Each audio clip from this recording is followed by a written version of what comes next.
Hello दोस्तों, मैं Pankaj Kumar UPSC practice में आपका स्वागत करता हूं। आज हम लेके आए हैं इंडियन पॉलिटी में एक बहुत ही महत्वपूर्ण टॉपिक। इसमें क्या है, हमारे भारतीय संविधान के अनुच्छेद 1 से लेकर के 395 तक जितने भी महत्वपूर्ण आर्टिकल हो सकते थे, सारे के सारे टॉपिक इसमें आर्टिकल को इस टॉपिक में हम पढ़ने वाले हैं। तो चलिए आज की क्लास को शुरू करते हैं। आज की क्लास क्या है, बहुत ही महत्वपूर्ण होगी। आप देख सकते हैं कि हमने क्या है, मतलब हाथ से सारे के सारे मतलब जितने भी महत्वपूर्ण अनुच्छेद हो सकते थे उसको हाथ से लिख दिया है, और ताकि पढ़ने में आसानी रहे हम लोगों को। और वीडियो को पूरा देखिएगा क्योंकि बहुत ही महत्वपूर्ण होने वाला है। आप इसमें क्या वनडे से लेकर के यूपीएससी तक की कोई भी अगर एग्ज़ाम देते हैं, उससे क्या अनुच्छेद से एक या दो क्वेश्चन हर एग्ज़ाम में पूछे जाते हैं। तो आप देख सकते हैं कि आज जितने भी महत्वपूर्ण अनुच्छेद हो सकते थे उसको हमने एक ही वीडियो में कवर करने की कोशिश की है। तो वीडियो को शुरू करते हैं। चलिए, शुरू करने से पहले वीडियो को लाइक कर लीजिएगा और चैनल को सब्सक्राइब कर लीजिएगा। चलिए शुरू करते हैं आज के टॉपिक को। इसमें क्या हम पहले पढ़ते हैं, क्या है हमारा भाग एक में क्या बताया गया, संघ एवं उसका राज्य क्षेत्र। भाग 2 में क्या बताया गया है, 5 से लेकर के 11 तक इसमें नागरिकता के बारे में बताया गया। यानी कि 1 से 4 तक क्या है, संघ एवं उसका राज्य क्षेत्र, और 5 से 11 इसमें क्या है, नागरिकता, भाग 2। उसके बाद में आता है भाग तीन में क्या है, मूल अधिकार, जो कहाँ से हैं, 12 से लेकर के कितने तक, 35 तक दिए गए हैं। उसके बाद में आता है हमारा, यानी कि 3 के बाद में भाग 4, जिसमें क्या है, यानी कि राज्य के नीति निर्देशक तत्व। तो उसके बाद में आता है, आगे पढ़ेंगे। चलिए शुरू करते हैं। अभी पहला है भाग 1, यानी कि संघ एवं उसका राज्य क्षेत्र, छात्र क्या है, राज्य क्षेत्र। तो अनुच्छेद 1 क्या कहता है, संघ का नाम और उसका राज्य क्षेत्र। यानी कि कहता है कि भारत में क्या है, जितने भी राज्य होगा, भारत का नाम क्या होगा और उसका राज्य क्षेत्र क्या होगा, जी किस में बताया गया है, अनुच्छेद 1 में बताया गया है। यानी कि संघ एवं उसका राज्य क्षेत्र, यानी कि भारत का नाम होगा भारत अर्थात इंडिया, यानी कि संविधान में बताया गया है। संघ का नाम होगा भारत अर्थात इंडिया, और उसका राज्य क्षेत्र के बारे में बताया गया। उसके बाद बताया अनुच्छेद 2 में बताया गया नए राज्यों के प्रवेश या उसकी स्थापना। यानी कि इसमें बताया गया अगर कोई भी नया राज्य भारत में प्रवेश करता है, जैसे कि सिक्किम आया या फिर बाद में मणिपुर या कोई भी नए राज्य जो आए थे हमारे भारत में, वो किसके तहत आएंगे, अनुच्छेद 2 के तहत आते हैं। तो आर्टिकल 2 कहता है हमारे भारत में नए राज्यों के प्रवेश एवं उसकी स्थापना के लिए अनुच्छेद 2 है। उसके बाद बताया आर्टिकल 3 कहता है नए राज्यों का नाम, यानी कि नए राज्यों का नाम में परिवर्तन या क्षेत्र में परिवर्तन, उसकी सीमा, नाम आदि में परिवर्तन के लिए क्या है, आर्टिकल 3 है। यानी कि वर्तमान में जितने भी राज्य हैं उसकी अगर सीमाओं में परिवर्तन करना है या नाम में परिवर्तन करना है तो उसके लिए क्या होगा, हमारा आर्टिकल 3 होगा। और आर्टिकल 3 के तहत केवल संसद को ही ये अधिकार है कि वो हमारे क्या है, भारत के यानी कि नक्शे को क्या है, पुनर्सीमांकन कर सकती है। उसके बाद में आता है भाग 4 केवल मतलब भाग 4 ने क्या, आर्टिकल 4 कहता है, आर्टिकल 4 कहता है कि इस सब की शक्ति किसके पास होगी, केवल संसद के पास होगी। यानी कि सारी की सारी ये शक्ति किसके पास है, संसद के पास है। तो अनुच्छेद 4 केवल यही कहता है कि इन सभी को कार्य करने की शक्ति संसद के पास रहेगी। अभी चलते हैं भाग 2 पे। भाग 2 क्या कहता है, 5 से लेकर के 11 तक नागरिकता के बारे में बताता है भाग 2। तो इसको हम केवल इतना ही पढ़ेंगे, क्यों, क्योंकि जितने भी महत्वपूर्ण आर्टिकल हैं उसको केवल कवर करेंगे। क्योंकि अगर पढ़ें तो 395 अनुच्छेद, तो फिर एक एक करके उसके कई सब टॉपिक भी हो जाएंगे, तो वीडियो बहुत ही लंबा हो जाएगा। इसलिए क्या है, इसमें हम ऐसे मतलब अनुच्छेद को कवर कर रहे हैं जो अक्सर वनडे से लेकर के और यूपीएससी तक की कोई भी परीक्षा में क्या है, जो पूछे जाने लायक आर्टिकल थे। तो चलिए आगे देखते हैं। अगला है भाग 3 में क्या बताया गया, मूल अधिकार में क्या है, 12 से लेकर के 35 तक मूल अधिकार बताया गया है। तो अभी मूल अधिकार में पहला है 12 में क्या बताया गया, राज्य की परिभाषा। तो राज्य की परिभाषा बताई गई है अनुच्छेद 12 में। उसके बाद में आता है अनुच्छेद 13, यानी कि आर्टिकल 13 में क्या बताया गया, फंडामेंटल राइट से असंगत या अल्पीकरण करने वाली विधि क्या होगी, शून्य रहेगी। यानी कि ऐसी कोई भी संसद, अगर कोई भी विधि, संसद या फिर राज्य विधानमंडल कोई भी ऐसी विधि बनाता है जो क्या है, मूल अधिकारों को अल्पीकरण करती है या फिर मूल अधिकारों से असंगत है, तो क्या रहेगी, शून्य होगी। यानी कि उस सीमा तक शून्य रहेगी जितना मूल अधिकारों को क्या करती है, सीमित करती है। तो अनुच्छेद 13 कहता है कि यानी कि मूल अधिकारों को सीमित करने वाली विधि स्वतः ही क्या होगी, शून्य हो जाएगी। उसके बाद में आता है अनुच्छेद 14। आर्टिकल 14 क्या कहता है, विधि के समक्ष समता, विधियों का समान संरक्षण। यानी कि अनुच्छेद 14 कहता है कि हमारे संविधान में बताया गया है कि भारत के प्रत्येक नागरिक के समक्ष क्या, विधि के समक्ष समता होगी और विधियों का समान संरक्षण होगा। यहाँ पे बता देते हैं क्या, विधि के समक्ष समता जो है ब्रिटिश संकल्पना है जो कि एक नकारात्मक है, और विधियों का समान संरक्षण जो क्या है एक अंग्रेजी संकल्प यानी कि अमेरिकी संकल्पना है जो क्या है एक सकारात्मक विधि है। उसके बाद में आता है अनुच्छेद 15। आर्टिकल 15 क्या कहता है? आर्टिकल 15 कहता है कि धर्म, मूलवंश, जाति, लिंग या जन्म स्थान के आधार पर भेदभाव नहीं होगा। यानी कि हमारे संविधान कहता है धर्म, मूलवंश, जाति, लिंग, जन्म स्थान के आधार पर भेदभाव नहीं होगा। परंतु क्या है, कहीं पे अगर कहीं भर्तियाँ निकलती है उसमें क्या शैक्षणिक और शारीरिक मापदंड के आधार पर क्या कर सकते हैं, भेदभाव कर सकते हैं। यानी कि शारीरिक और शैक्षणिक आधारों पर तो भेदभाव किया जा सकता है, परंतु धर्म, मूलवंश, जाति, लिंग, जन्म स्थान के आधार पर भेदभाव नहीं होगा। और उसके बाद में बताया अनुच्छेद 16 में बताया गया लोक नियोजन में अवसर की समानता। तो जैसे कि बताया गया क्या लोक नियोजन में जितनी भी भर्तियाँ होंगी वो क्या उसमें सबको अवसर की समानता होगी। उसके बाद में आता है अनुच्छेद 17। अनुच्छेद 17 क्या कहता है? अस्पृश्यता का अंत, यानी कि छुआछूत का अंत किसके तहत है? अनुच्छेद 17 के तहत है। तो छुआछूत के अंत के बारे में बताया गया अनुच्छेद 17, यानी कि किसी के साथ अगर अस्पृश्यता यानी कि छुआछूत मनाई जाती है तो वह अपने मूल अधिकारों के तहत क्या है सुप्रीम कोर्ट तक जा सकती है। उसके बाद में आता है आर्टिकल 18 अनुच्छेद कहता है कि उपाधियों का अंत, यानी कि अनुच्छेद 18 कहता है कि उपाधियों का अंत होगा किसके तहत? अनुच्छेद 18 के तहत। परंतु इसमें भी कुछ अपवाद है। क्या अपवाद है? कि शैक्षणिक और यानी कि शिक्षा और खेल से संबंधित कोई भी अगर उपाधि मिलती है तो उसे उपाधि ना करके क्या है पुरस्कार कहेंगे। यानी कि सेना में उपाधि को छोड़ करके अन्य उपाधियों क्या है समाप्त की गई हैं। उसके बाद में है अनुच्छेद 19। अनुच्छेद 19 क्या कहता है? आर्टिकल 19 हमारा कहता है, आर्टिकल 19 क्या कहता है? वाक एवं अभिव्यक्ति, संघ, संचरण, निवास, व्यापार की स्वतंत्रता। यानी कि आर्टिकल 15 में, आर्टिकल क्या है 19 में कितने प्रकार की स्वतंत्रता दी गई हैं? 5 प्रकार की। पहली कौन सी? वाक एवं अभिव्यक्ति की, दूसरी संघ बनाने की, तीसरी संचरण की, चौथी निवास की और पाँचवीं व्यापार करने की स्वतंत्रता है। तो अनुच्छेद 19 के तहत क्या है? वाक एवं अभिव्यक्ति की स्वतंत्रता के तहत 5 प्रकार की स्वतंत्रताएं दी गई। कौन कौन सी? वाक एवं अभिव्यक्ति की यानी कि अभिव्यक्ति की, दूसरी संघ की, तीसरी संचरण की, तीसरी संचरण के बाद में चौथी निवास की और पाँचवीं किसकी है? व्यापार करने की यानी आजीविका की स्वतंत्रता किसके तहत? 19 के तहत ही है। उसके बाद आता है हमारा अनुच्छेद 20 में क्या बताया गया? अपराध के लिए दोष सिद्धि के संबंध में संरक्षण। 20 और 21 आर्टिकल हमारे क्या है? बहुत ही महत्वपूर्ण आर्टिकल है। 20 में क्या बताया? अपराध के लिए दोष सिद्धि के संबंध में संरक्षण, यानी कि अपराधी को क्या है उसके ही विरुद्ध गवाही देने के लिए बाध्य नहीं किया जाएगा। ये किसके तहत है? अनुच्छेद 20 के तहत बताया गया। उसके बाद में आता है अनुच्छेद 21 में कहा गया है प्राण एवं दैहिक स्वतंत्रता, यानी प्रत्येक व्यक्ति को क्या है प्राण एवं दैहिक स्वतंत्रता होगी। यानी कि विधि के विरुद्ध किसी भी व्यक्ति को उसके प्राणों से यानी कि अलग नहीं किया जाएगा, यानी कि प्राण नहीं ले जाएंगे, यानी कि विधि के तहत ही यानी कि कानूनों के तहत ही उसे सजा दी जा सकती है। मनमाने तरीके से उसकी प्राण एवं दैहिक स्वतंत्रता का हनन नहीं होगा। और यानी 21 को अगर सीधे तौर पर कहें क्या है? गरिमा में जीवन की बात कही गई। किस में कही गई? अनुच्छेद 21 में कही गई है। उसके बाद में आता है हमारा अनुच्छेद 21A में क्या बताया गया? प्रारंभिक शिक्षा का अधिकार। अभी देखिए क्या आज का क्लास बहुत ही महत्वपूर्ण होने वाली है, तो हम क्या करेंगे केवल टॉपिक पे संबंधित ही केवल पढ़ाई पे ही बात करेंगे, फोकस रहेंगे और इधर उधर की बात नहीं करेंगे। तो क्या है वीडियो को लास्ट तक देखिएगा और अगर किसी को बोरियत होती है फिर भी वीडियो को देखिएगा, क्योंकि ये टॉपिक क्या होता है बहुत ही महत्वपूर्ण होते हैं और इस पर बहुत ही यानी कि याद करने के लिए काफ़ी टाइम लगता है।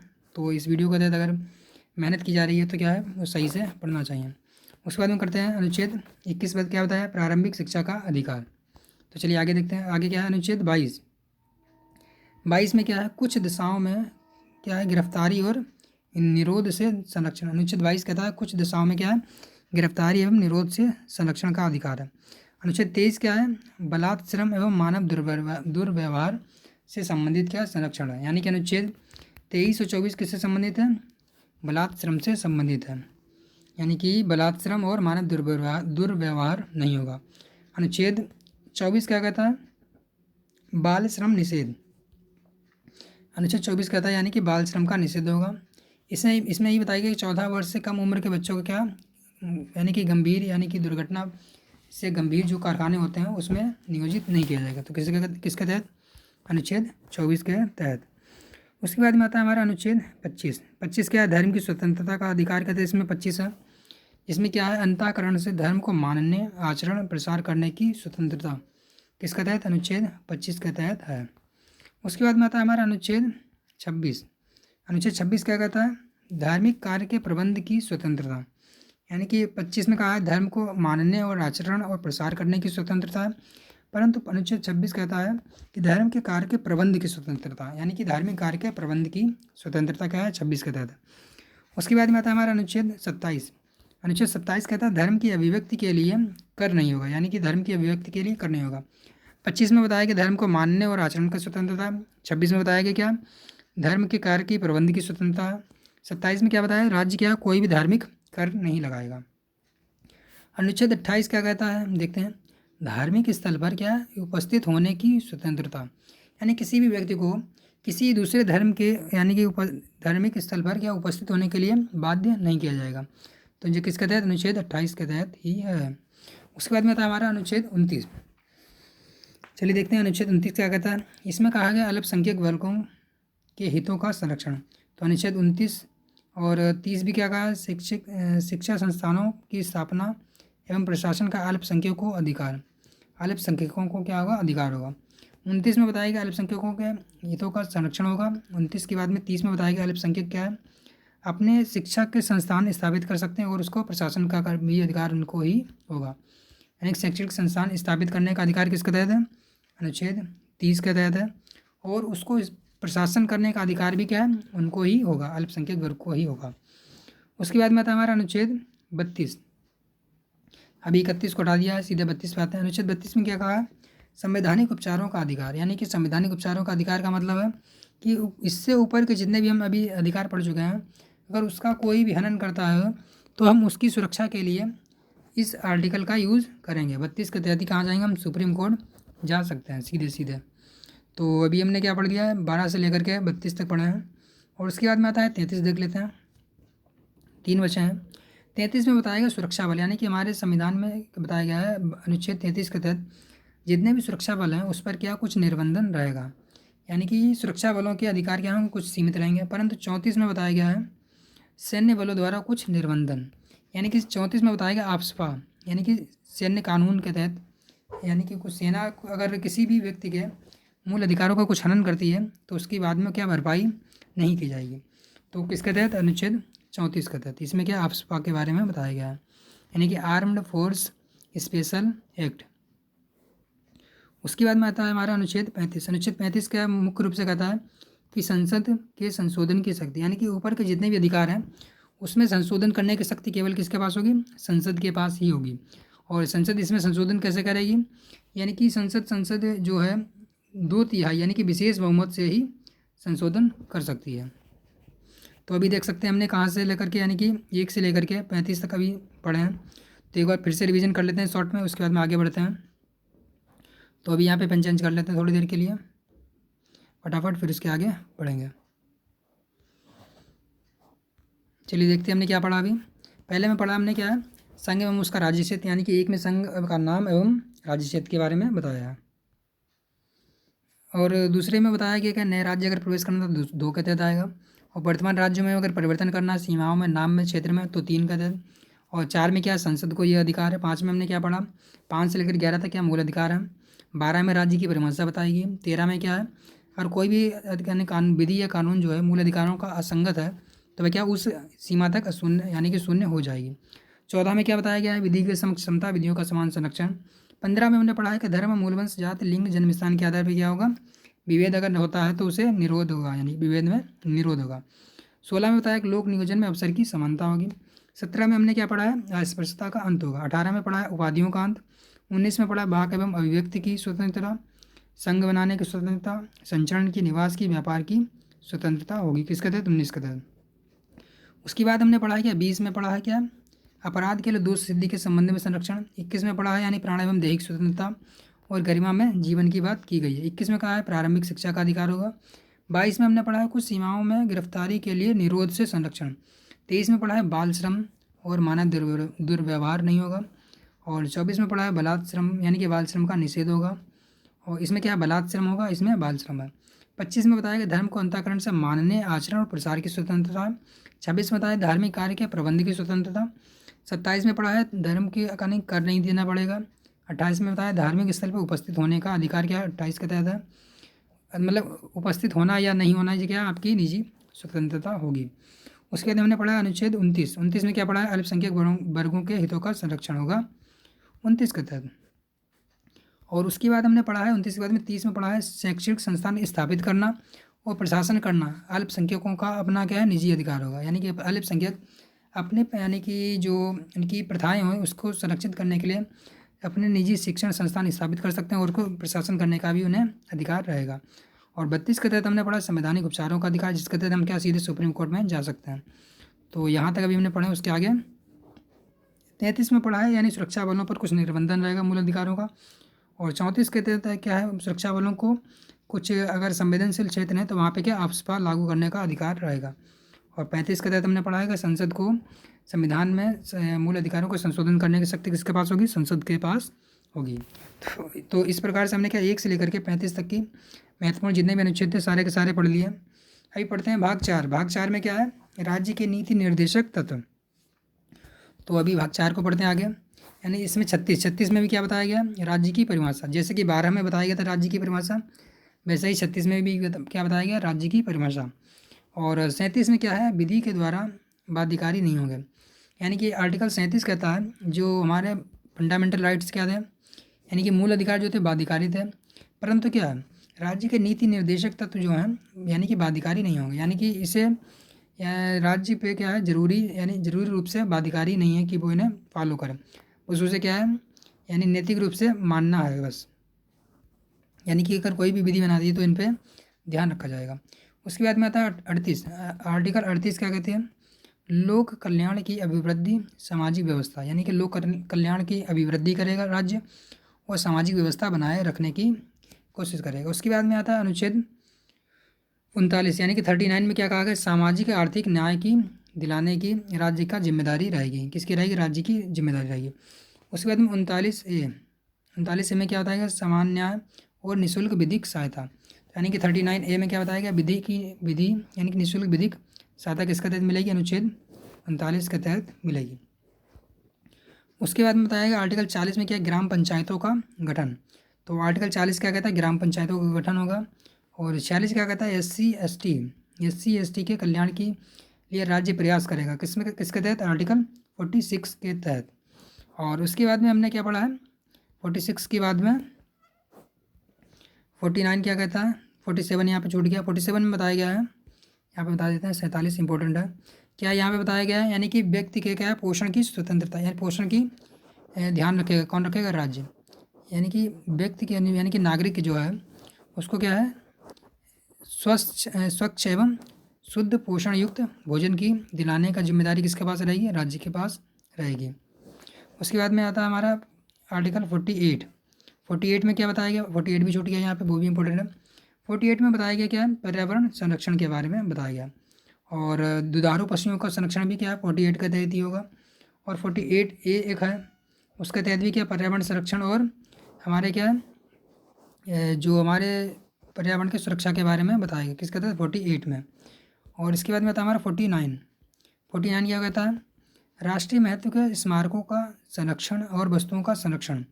तो यानी कि राष्ट्रीय महत्व के जितने भी स्मारक हैं उसका संरक्षण और स्थानों एवं वस्तुओं का संरक्षण किसके तहत होगा, अनुच्छेद 49 के तहत संरक्षित करने की जिम्मेदारी किसके पास है, राज्य के पास है। और उसके बाद में था अनुच्छेद 50 में क्या बताया गया, कार्यपालिका और न्यायपालिका का पृथक्करण। तो यहाँ पे थोड़ा सा ध्यान दीजिएगा, क्या यहाँ पे कार्यपालिका और न्यायपालिका के पृथक्करण की बात कही गई है। तो यहाँ पे बहुत से लोग कन्फ्यूज हो जाते हैं कि अगर कार्यपालिका और विधायिका, कभी कभी एग्जाम में दे देता है कि कार्यपालिका और विधायिका के पृथक्करण की बात कही गई, तो वह गलत हो जाएगा। क्या होगा, कार्यपालिका और न्यायपालिका के पृथक्करण की बात कही गई, किसके तहत, अनुच्छेद 50 के तहत। अभी चलते हैं अनुच्छेद 51। अनुच्छेद 51 में क्या बताएंगे, अंतर्राष्ट्रीय शांति और सुरक्षा। अंतर्राष्ट्रीय शांति होगी और सुरक्षा किसके तहत करने का प्रयास करेगा राज्य, अनुच्छेद 51 के तहत। अभी यहीं तक के हमारे नीति निर्देशक तत्व 51 तक ही थे। और अनुच्छेद 51A यानी 51A या फिर 4A, भाग 4A में क्या बताया गया, हमारे मूल कर्तव्यों के बारे में बताया गया। क्या, भाग 4A, यहाँ से चालू होता है हमारा भाग 4A।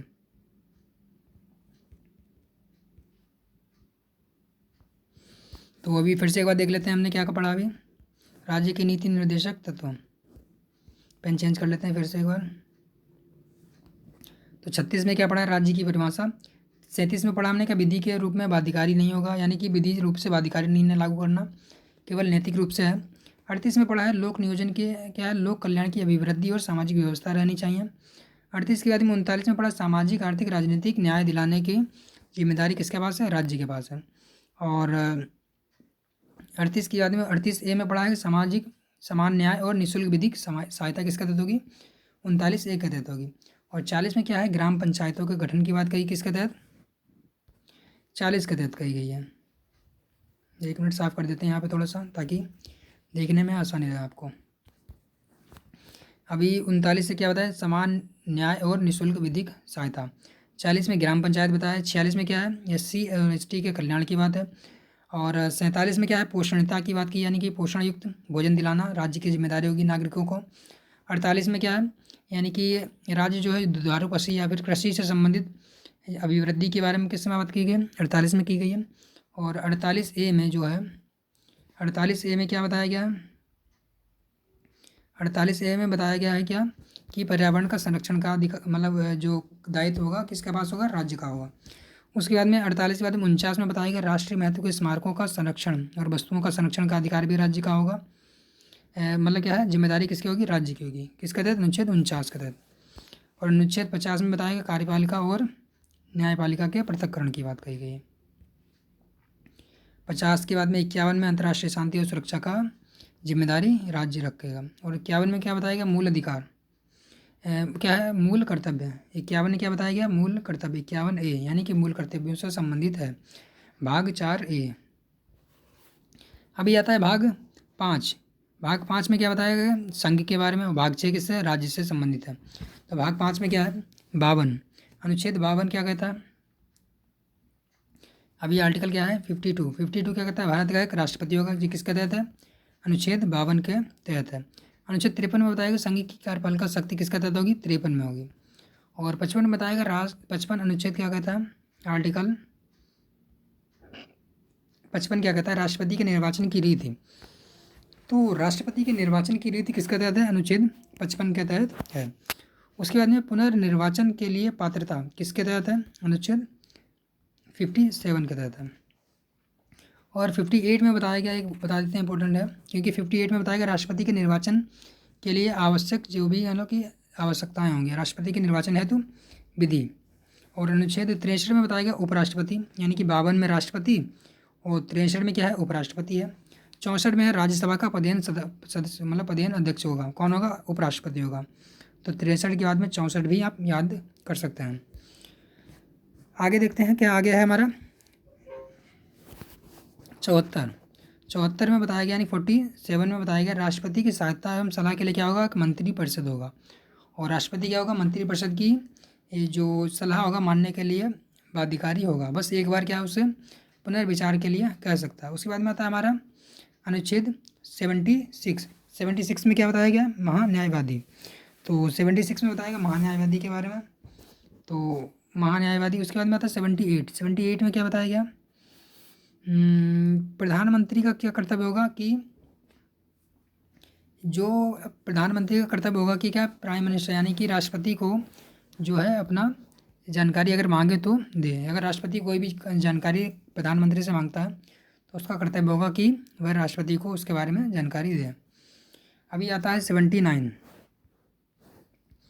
आर्टिकल 79 देखते हैं क्या कहता है। आर्टिकल 79 कहता है संसद का गठन, यानी कि संसद किसका कहता है, आर्टिकल 79। और 80 यानी 80 बताता है राज्यसभा, यानी कि 79 जो है संसद के गठन के बारे में बताता है। 80 राज्यसभा की संरचना के बारे में। 81 लोकसभा। और 82 क्या बताता है, राज्यसभा के यानी कि जो है राज्य के परिसीमन के बारे में किसमें बताया गया, अनुच्छेद 82 में। तो परिसीमन के बारे में किसमें है, अनुच्छेद 82, जो काफ़ी इंपॉर्टेंट आर्टिकल है, आर्टिकल 82। अभी पढ़ते हैं हम लोग आर्टिकल 85 क्या कहता है, संसद के सत्र 17 और विघटन। तो अनुच्छेद 85 क्या कहता है, संसद के सत्र 17 और विघटन। यहाँ पे 76 को याद रखिएगा, क्या महान्यायवादी के बारे में बताया गया। अभी आते हैं 93 क्या है, लोकसभा के अध्यक्ष और उपाध्यक्ष। तो लोकसभा के अध्यक्ष उपाध्यक्ष किसका तहत है, 93 आर्टिकल 93 में क्या बताएगा, लोकसभा के अध्यक्ष और उपाध्यक्ष के बारे में 93 में बताएगा। और ये आर्टिकल 100 यानी कि काफ़ी इंपॉर्टेंट है। आर्टिकल 100 में बताएगा लोक यानी कि संसद में गणपूर्ति। संसद में गणपूर्ति के लिए क्या है, अनुच्छेद 100 है। गणपूर्ति के लिए कितने लोगों की आवश्यकता होती है बता देते हैं, यानी कि 1/10%, यानी कि 1/10 जितने भी सदस्य हैं उसका 10%, यानी कि 1/10 भाग जो है गणपूर्ति के लिए मान्य रहेगा। अभी चलते हैं अनुच्छेद 102। 102 में क्या बताएगा, सदस्यों की निर्भरता, यानी कि सदस्यों की जितनी भी अयोग्यता के लिए क्या है, निर्भरता के बारे में क्या किसमें बताया गया, 102 में सदस्यों की निर्भरता क्या है 102 के तहत।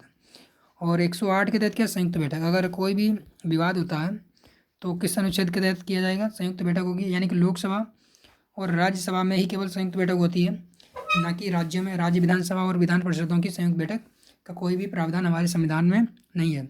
तो लोकसभा और राज्यसभा की ही संयुक्त बैठक हो सकती है, किसके तहत, अनुच्छेद 108 के तहत हो सकती है। वो भी क्या, धन विधेयक और जो होता है संविधान संशोधन विधेयक के संबंधित संयुक्त बैठक नहीं होती है। आगे चलते हैं, अनुच्छेद 108 108 हो गया हमारा। 109 में क्या बताएगा, धन विधेयक की प्रक्रिया। तो धन विधेयक की प्रक्रिया किसका तहत है, 109 है। और 110 में क्या है, धन विधेयक की परिभाषा बताएगी। और 111 में क्या है, विधेयक पर अनुमति। 112 में बताएगा वार्षिक वित्तीय विवरण, यानी कि वार्षिक वित्तीय विवरण का मतलब होता है हमारा क्या होता है, वार्षिक वित्तीय विवरण का मतलब होता है हमारा बजट। तो बजट के बारे में किसमें बताया गया, बजट के बारे में बताया गया अनुच्छेद 12 में।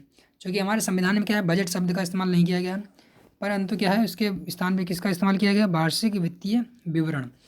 अभी आते हैं हम लोग अनुच्छेद 114। 114 में क्या बताया गया, विनियोग विधेयक के बारे में क्या है, 114। और विनियोग विधेयक का मतलब होता है यानी कि संचित निधि से अगर पैसा निकालना है तो किसके लिए, तो संचित निधि से पैसा निकालने के लिए क्या हमें विनियोग विधेयक लाना पड़ता है। तो ये किसका तहत है, अनुच्छेद 114 का तहत है। उसके बाद में अनुच्छेद 15 क्या कहता है हमारा, 114 के बाद में 115 कहता है अनुपूरक अतिरिक्त या अधिक अनुदान अगर चाहिए तो अनुच्छेद 15 के तहत लिए जाएंगे।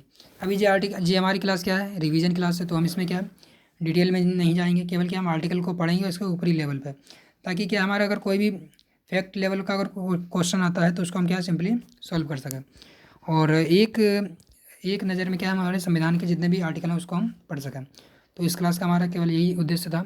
तो अभी आगे बढ़ते हैं। अनुच्छेद 16 में क्या बताया गया, लोक लेखा प्रत्यानुदान अपवादानुदान। तो किसके तहत है, अनुच्छेद 116 के तहत है। और इसके बाद में आता है हमारा अनुच्छेद 117। 117 में बताया गया वित्तीय विधेयक में विशेष उपबंध होगा। 120 में बताया गया है संसद के प्रयोग की भाषा, यानी कि संसद में कौन सी भाषा प्रयोग में होगी, ये किसके तहत होगा, अनुच्छेद 120 में बताया गया। उसके बाद में था अनुच्छेद 124, बहुत ही महत्वपूर्ण टॉपिक है, यानी कि बहुत ही महत्वपूर्ण आर्टिकल है 124। 124 कहता है एससी का मतलब है सुप्रीम कोर्ट की स्थापना गठन, सुप्रीम कोर्ट की स्थापना और गठन का प्रावधान किसका तहत है, 124 के तहत है। अभी आता है हमारा 124A। ये आर्टिकल अभी लागू नहीं हो पाया, क्या है, न्यायिक नियुक्ति आयोग के बारे में बताया गया, किसके तहत, 124A के तहत। आगे बढ़ते हैं 125। 125 में क्या है, 125 में बताया गया न्यायाधीशों के वेतन के बारे में। तो आर्टिकल 125 क्या है, न्यायाधीशों के वेतन के बारे में। 127 क्या है, तदर्थ न्यायाधीशों की नियुक्ति, यानी कि अगर कोई भी न्यायाधीशों की संख्या कम पड़ती है तो अगर तदर्थ न्यायाधीश नियुक्त करने पड़ते हैं तो किसका तहत होगा, 127 का तहत होगा। कौन इसे नियुक्त करता है तदर्थ न्यायाधीश को, केवल राष्ट्रपति ही कर सकता है। उसके बाद में आता है हमारा आर्टिकल 129। 129 कहता है सुप्रीम कोर्ट क्या होगा, अभिलेख न्यायालय होगा। अभी यहाँ पे बता देते हैं, अभिलेख न्यायालय का मतलब होता है कि इसके जो जितने भी यानी कि इसके जितने भी निर्णय होंगे उसको क्या है कि कानून की तरह लिया जाएगा। तो सुप्रीम कोर्ट क्या होगा, एक अभिलेख न्यायालय होगा। और उसके बाद में आएगा अनुच्छेद 130। 130 में बताएगा सुप्रीम कोर्ट की स्थापना का स्थान। तो सुप्रीम कोर्ट का स्थान कहाँ होगा, तो सुप्रीम कोर्ट का स्थान कहाँ होगा, वो किसके तहत, 130 का तहत होगा। 129 क्या बताया, अभिलेख न्यायालय है। 130 में बताया गया सुप्रीम कोर्ट का स्थान कहाँ होगा। और 131 काफ़ी महत्वपूर्ण टॉपिक मतलब आर्टिकल है, जितने भी आर्टिकलों पे गोला किया गया है वो आर्टिकल के ना सारे के सारे इंपॉर्टेंट आर्टिकल हैं। तो 129 क्या है, अभिलेख न्यायालय होगा। 130 क्या है, सुप्रीम कोर्ट के स्थान कहाँ होगा।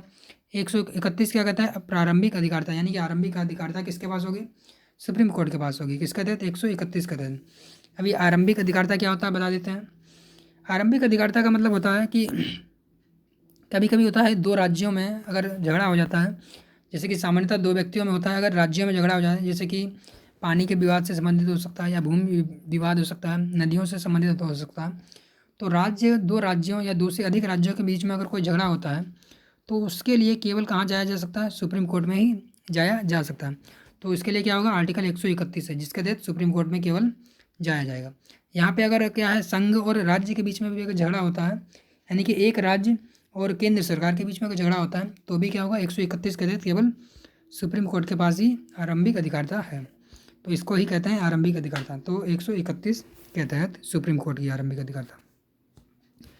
अभी चलते हैं 139 139 में क्या बताया गया? रिट निकालने की शक्ति सुप्रीम कोर्ट की।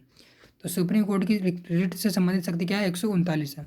अभी सुप्रीम कोर्ट के एक एक अगर रिट के बारे में पढ़ेंगे तो काफ़ी लंबा हो जाएगा, तो उसके लिए एक फिर से वीडियो बनाएंगे एक दूसरा, जिसमें क्या हम डिटेल में पढ़ेंगे। इसमें क्या हम केवल आर्टिकल को ही पढ़ रहे हैं। आगे चलते हैं।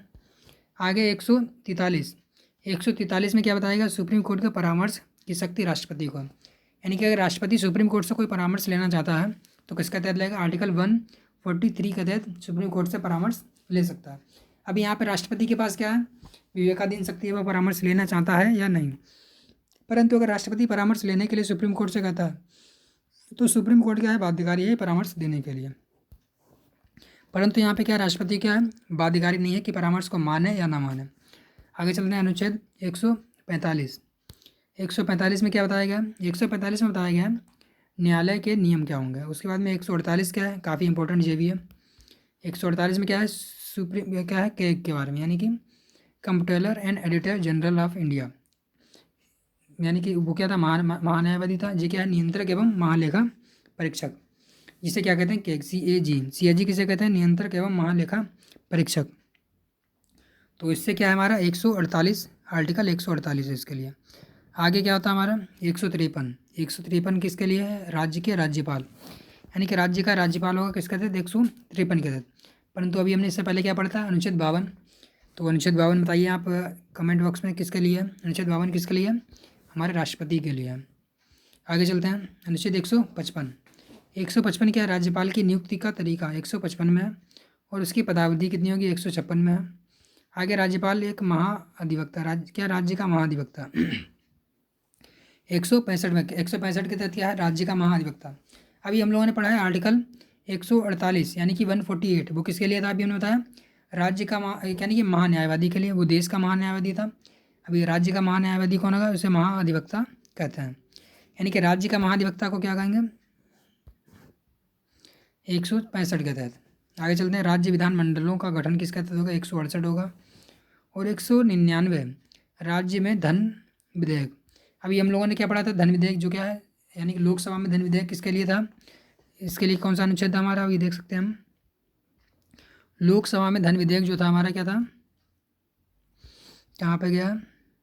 110 के तहत था। यानी कि 110 के तहत क्या लोकसभा में धन विधेयक था, और राज्य में धन विधेयक किसके तहत हमारा? 199 के लिए है। 199 वहाँ पे कितना था? 110, यहाँ पे 199 है। अभी लोकसभा में धन विधेयक 110, राज्यसभा में 199। एक मिनट, ये 99 बना, ठीक है। उसके बाद में था अनुच्छेद 200 क्या है? विधेयकों की अनुमति, यानी कि विधेयकों की अनुमति किसके तहत होगी? 200 के तहत। और 202 के तहत वार्षिक वित्तीय विवरण, जो किसके लिए? राज्य के लिए है। और इससे पहले हमने लोकसभा के लिए किसके पढ़ा था? 112। तो 112 हमने क्या पढ़ा है? लोकसभा के लिए वार्षिक वित्तीय विवरण। और राज्यसभा में राज्यसभा नहीं होगा, क्या होगा? राज्य, यानी कि राज्यों के लिए क्या होगा? 102, यानी कि 202 के तहत होगा। आगे चलते हैं। आगे देखिए, अभी आया हमारा हाई कोर्ट। अभी इससे पहले क्या पढ़ रहा था? Supreme court. सुप्रीम कोर्ट किसका था? 124 था। अभी हाई कोर्ट किसके लिए है? 214। तो 214 में क्या हाई कोर्ट के बारे में बताया गया? यानी कि प्रत्येक राज्य में एक हाई कोर्ट होगा। क्या? 214 के तहत। 216 में बताएगा हाई कोर्ट की स्थापना। आगे चलते हैं। 231 में क्या बताएगा? दो या दो से अधिक राज्यों में एक ही हाई कोर्ट बनाया जा सकता है। तो किसके तहत? 231 के तहत। यानी कि अगर कोई दो राज्य मिलकर एक हाई कोर्ट बनाना चाहते हैं, यानी कि साझा हाई कोर्ट, तो क्या होगा? 131 के तहत एक साझा उच्च न्यायालय गठित किया जा सकता है। अभी 133 में क्या बताएगा, जिला न्यायाधीशों की नियुक्ति। जिला न्यायाधीशों की नियुक्ति किसके तहत होगी, 100 यानी कि 233 के तहत होगी। और 243 क्या है 243 है ग्राम पंचायतों के गठन और नगर पालिकाओं के गठन के बारे में, वो क्या है आर्टिकल 243 है। और 244 क्या है अनुसूचित, 243 क्या है 244 क्या हमारा अनुसूचित क्षेत्र और जनजाति क्षेत्रों के प्रशासन से संबंधित है, क्या है 244 है। 244 भी काफ़ी इंपॉर्टेंट है और 243 भी काफ़ी इंपॉर्टेंट है। आगे देखते हैं आर्टिकल 244A, इसमें क्या है 244 से केवल क्या है असम के लिए है, असम के लिए स्वशासी राज्य गठित करना 244A के तहत, तो ये भी इम्पोर्टेंट है, काफ़ी बार पूछा जा चुका है। अभी आते हैं अभी 246A। 246A में क्या बताया गया, वस्तु एवं सेवा कर से संबंधित प्रावधान किसके तहत है 246A। और 247 में क्या बताया गया, संसद अतिरिक्त न्यायालय की स्थापना कर सकती है, कौन कर सकती है, केवल संसद ही कर सकती है, किसके तहत 247 तहत। और 253 काफ़ी इंपॉर्टेंट है ये भी, 253 भी कई बार यानी कि जो हमारे एग्ज़ाम में पूछा जा चुका है। तो क्या होगा, अंतर्राष्ट्रीय क्या है अंतर्राष्ट्रीय करारों को प्रभावी करने के लिए अधिकार किसके पास होगा, संसद के पास होगा। यानी अगर कोई भी अंतर्राष्ट्रीय संधि या कानून को लागू करना है तो उसके तहत राज्यों से कोई अनुमति लेने की आवश्यकता नहीं रहेगी। अनुच्छेद 253 के तहत क्या संसद सीधे पूरे भारत में लागू कर सकती है। आगे उसके आता है 254 क्या है, संसद राज्य विधानमंडलों द्वारा बनाई गई विधियाँ, क्या है 254 होगा। और 262 भी इंपॉर्टेंट आर्टिकल है और 263 भी काफ़ी इंपॉर्टेंट आर्टिकल है। तो 262 कहता है संसद को यह अधिकार है कि अंतर्राज्यीय नदी और नदी विवादों से संबंधित कोई जल विवाद है तो उसके लिए संसद के पास अधिकार है कि वो अंतर्राज्यीय नदी एवं नदी जल विवाद अधिकरण का गठन करें। और 253 के तहत राष्ट्रपति को यह अधिकार है कि अंतर्राज्यीय परिषद का गठन करें, तो ये अधिकार किसके पास है, राष्ट्रपति के पास है। और उसके बाद में आता है 266 में बताया गया भारत राज्य की संपत्ति और निधियों और लोक लेखा, यानी कि भारत और राज्यों की जो संचित निधि है और लोक लेखा है वो किसके तहत है, 266 के तहत है। यानी कि संचित निधि के बारे में बात किसमें कही गई, 266 में कही गई। संचित निधि 266, आकस्मिकता निधि किसके तहत 267 के तहत, यानी कि 267 के तहत आकस्मिकता निधि है। अब यहाँ पे बता सकते हैं कि आकस्मिकता निधि जो है हमारी वो किसके अंदर कार्य करती है, तो वो किसके अंदर कार्य करती है, राष्ट्रपति के अंतर्गत कार्य करती है। अभी आकस्मिकता निधि कितनी बनाई गई, तो कितनी है 30,000 करोड़, यानी कि 30,000 करोड़ की आकस्मिकता निधि कर दी गई। पहले कितनी थी, पहले थी हमारी 500 करोड़, यानी कि 500 करोड़ से सीधे कितनी कर दी गई है, 30,000 करोड़ कर दी गई है। अभी चलते हैं 268A, ये भी काफ़ी इंपॉर्टेंट है। 268A क्या है, IGST का मतलब है यानी कि अंतर्राज्यीय जो GST होती है उसके लिए 268A है। 269A क्या है, 269 संघ द्वारा संग्रहित किंतु राज्यों को सौंपा गया है, यानी कि संघ द्वारा उद्गृहित और संग्रहित किया जाएगा परंतु राज्यों को सौंपे गए कर क्या होंगे, 269 के तहत होंगे। और 273 में क्या बताएगा, 273 में मतलब जूट एवं जूट उत्पादों से संबंधित अनुदान जो होंगे वो 273 के तहत दिए जाएंगे। और 279A यानी कि 279A क्या है, GST परिषद की स्थापना के बारे में बताया गया, काफ़ी इंपॉर्टेंट आर्टिकल ये भी है। और उसके बाद में आता है 280 किससे, वित्त आयोग है, 280 के तहत वित्त आयोग का गठन किया गया। अभी यहाँ पे भी थोड़ा सा बता देते हैं आपको, वित्त आयोग क्या है। वित्त आयोग एक ऐसा संस्थान है यानी संस्था है जो क्या है वित्त के जो पैसा होता है उसके बंटवारे यानी कि राज्यों में पैसे के बंटवारे के बारे में जो है सरकार को क्या अनुशंसाएं देता है। ये क्या होता है, राष्ट्रपति इसमें नियुक्त करता है लोगों को। इसमें कितने लोग होते हैं, 5 सदस्य ही होता है जी, इससे कौन नियुक्त करता है, राष्ट्रपति नियुक्त करता है।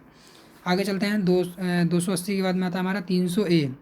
अभी जो आर्टिकल हमने इससे पहले क्या 31 छोड़ दिया था आर्टिकल हमारा मूल अधिकारों में, वो अभी यहाँ पे क्या आ गया 300A में आ गया, यानी कि 300 का में आ गया।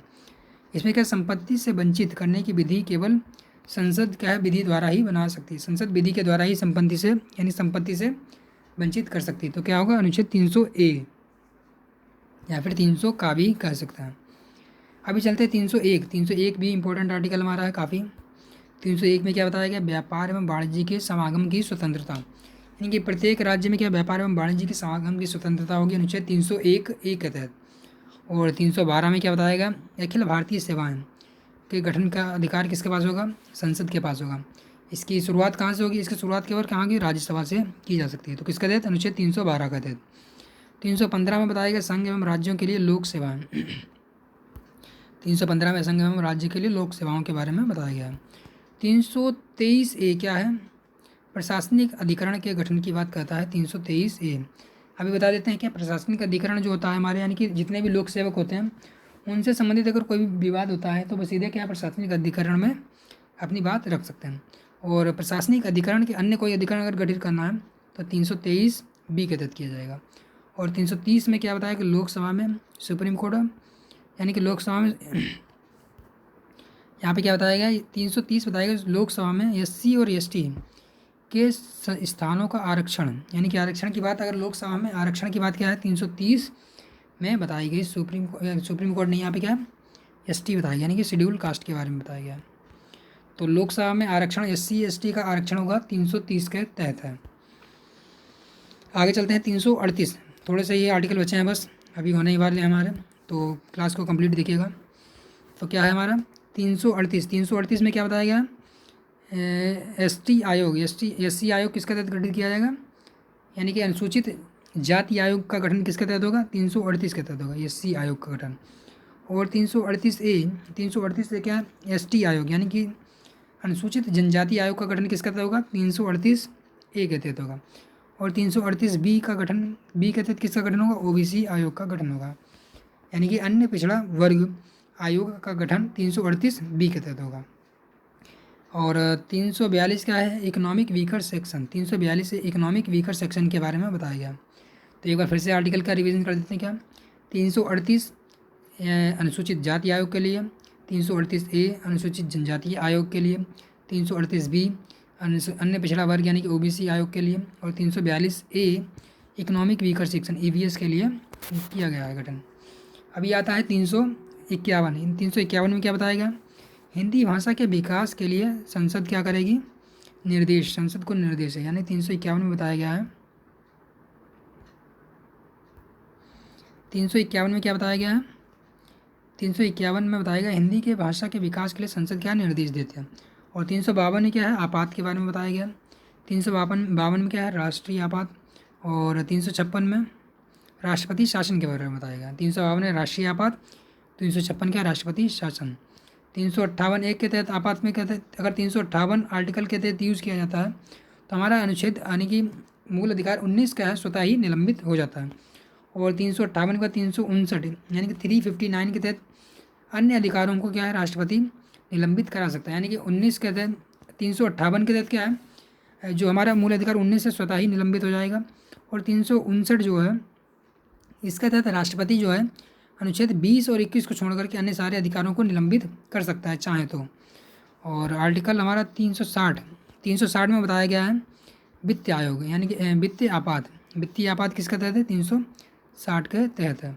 361 में बताया गया राष्ट्रपति, राज्यपाल और राज्यों के प्रमुखों का संरक्षण, यानी कि राष्ट्रपति, राज्यपाल और जितने भी राज्यों के प्रमुख हैं उनका संरक्षण होगा, यानी कि उनके प्रति क्या होगा, कोई भी सिविल कार्रवाई नहीं की जा सकती, उन्हें कारावास में नहीं डाला जा सकता। उसके बाद में आता है 368 में बताया गया संविधान संशोधन की विधि किसके पास, संविधान संशोधन की शक्ति किसके पास होगी, संसद के पास होगी। वो भी दोनों जो हमारे सदन हैं उनसे विशेष बहुमत से संशोधन किया जाना चाहिए। और अभी आता है 394(a) में क्या है, हिंदी भाषा के प्राधिकृत पाठ। और 395 क्या है, हमारा अभी निलंबित कर दिया गया। तो इस प्रकार से हमने क्या है 1 से लेकर के क्या है 395 तक जितने भी महत्वपूर्ण आर्टिकल हो सकते थे उसको सभी को हमने कवर करने की कोशिश की है। और आपने देखा होगा कि एक वीडियो को बनाने में कितनी मेहनत लगती है और कितने टॉपिक को रिसर्च करनी पड़ती है, तब जाके क्या है सारे के सारे इंपॉर्टेंट आर्टिकल को एक जगह पे लाया जा पाता है। तो अगर वीडियो अच्छा लगा हो तो लाइक कीजिएगा और चैनल को सब्सक्राइब कीजिएगा और वीडियो को बार बार रिवीजन करिएगा, तो क्या है सारे के सारे आर्टिकल आपको याद हो जाएंगे। ऐसे आर्टिकल क्या है हमारे वनडे एग्ज़ाम हो या UPSC एग्ज़ाम हो, हर एग्ज़ाम में क्या है 1 या 2 क्वेश्चन आर्टिकल से संबंधित रहता है। तो इस तरह क्या है, अगर आपने वीडियो को लास्ट तक देखा तो बहुत ही धन्यवाद, और वीडियो अच्छा लगा तो लाइक कीजिएगा, चैनल को सब्सक्राइब कीजिएगा, और यहाँ तक वीडियो देखने के लिए धन्यवाद।